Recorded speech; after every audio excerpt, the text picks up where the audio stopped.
Welcome to Brave Voice English. Listen, read, and learn English with short stories.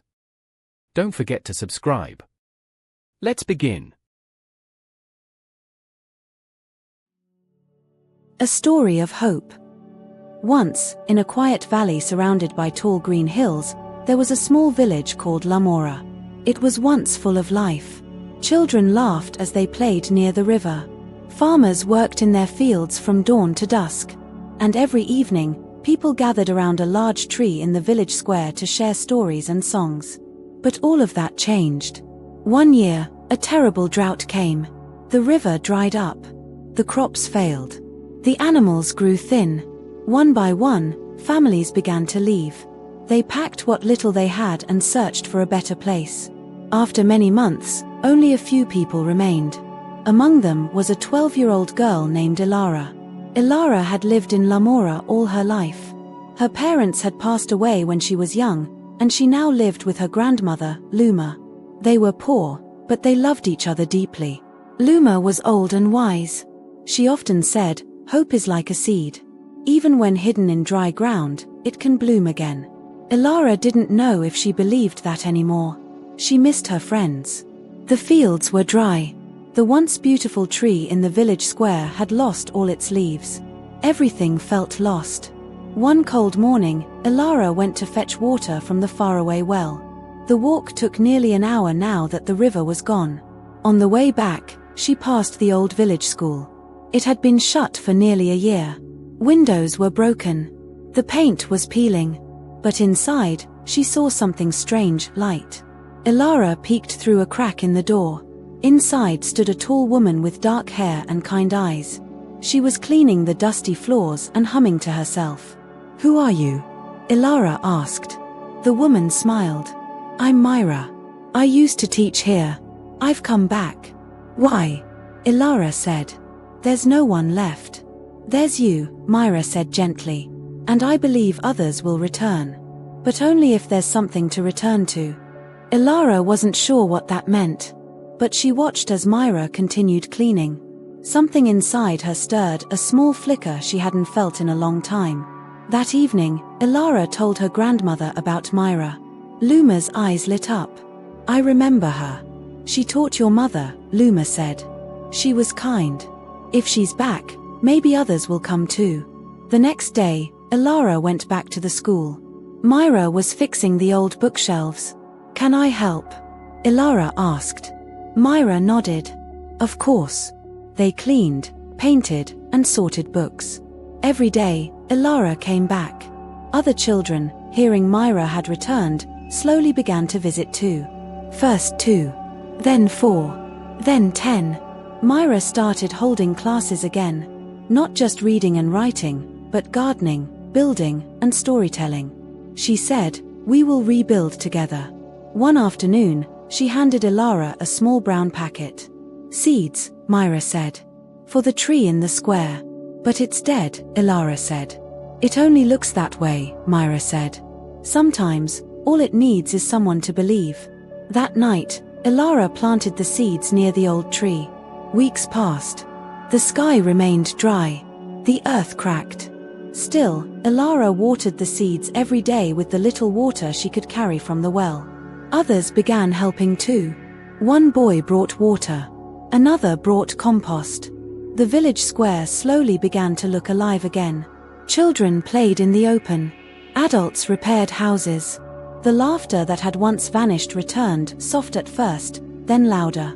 Then one day, something amazing happened. It rained. Not just a little sprinkle, but a full, deep rain. The sky darkened. Thunder rolled.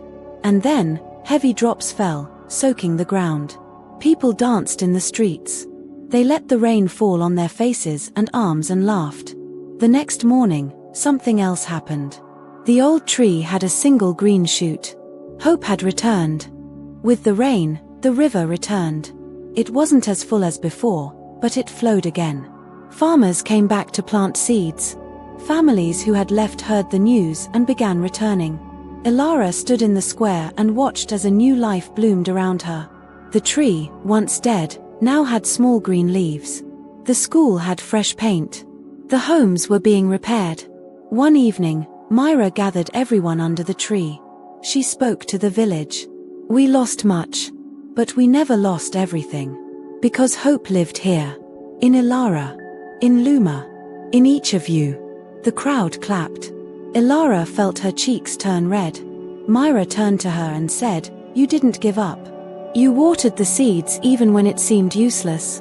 That's what saved us." Ilara smiled. "It wasn't just me. Everyone helped. We all believed." As the village grew stronger, they decided to celebrate. A new festival was born, the Festival of Hope. They decorated the village with flowers and lanterns. Children sang songs. Elders told stories of the past. And in the center of it all stood the tree, now full of green leaves and tiny blossoms. Each person tied a ribbon to the tree with a wish or a message of hope. Ilara's ribbon read, "Never stop believing, even when everything seems lost." People from nearby towns came to see Lamora. They heard the stories of how it had come back to life, not with riches or magic, but with belief, kindness, and hope. The village became known as a place where second chances were possible. One morning, a letter arrived for Ilara. It was from a girl named Kaya who had moved away during the drought. She wrote, "Dear Ilara, I heard Lamora is alive again. I heard it's beautiful. I miss it. When I left, I was scared. I thought nothing would ever grow again. But my little brother saw pictures of the tree, and he smiled. We're coming back. Thank you for not giving up. With hope. Kaya." Ilara read the letter over and over. She showed it to Myra and Luma. They all smiled. "More will come," Myra said. "Because hope spreads." Years passed. Ilara grew older. She became a teacher, like Myra. Myra eventually retired, but she often visited the school. Luma grew weaker with age, but she still sat by the tree every morning. Lamora was no longer a forgotten place. It became a symbol for others. People came from far away just to see the tree of hope. They came when they were tired, lost, or sad. They sat under its shade, tied their own ribbons, and left feeling stronger. One day, a boy named Finn came from a city far away. He was quiet and rarely smiled. Ilara noticed him sitting by the tree alone. She sat next to him. "Are you okay?" He shook his head. "My home was destroyed in a fire.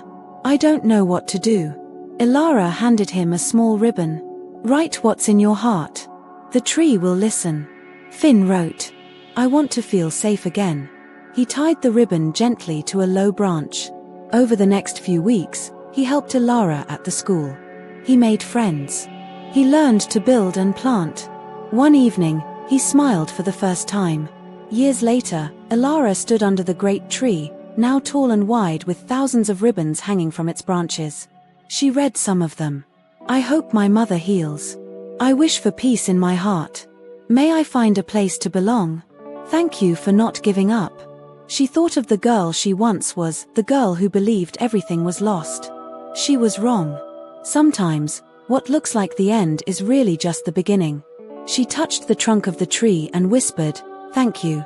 The wind picked up gently, and the ribbons fluttered like 1,000 voices saying, "You're welcome." Ilara, now older, began writing a book. She called it A Story of Hope. She filled it with stories from the village. Stories of people who came with empty hands and left with full hearts. Stories of the tree, of Myra, of Luma, of the rain, of the first shoot of green. And she ended the book with these words.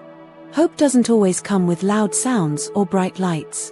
Sometimes, it's a quiet whisper, a small seed, a single smile, a hand reaching out. If you ever feel lost, remember, even in the driest place, something beautiful can grow. Never stop hoping. Never stop believing. Because hope lives in you.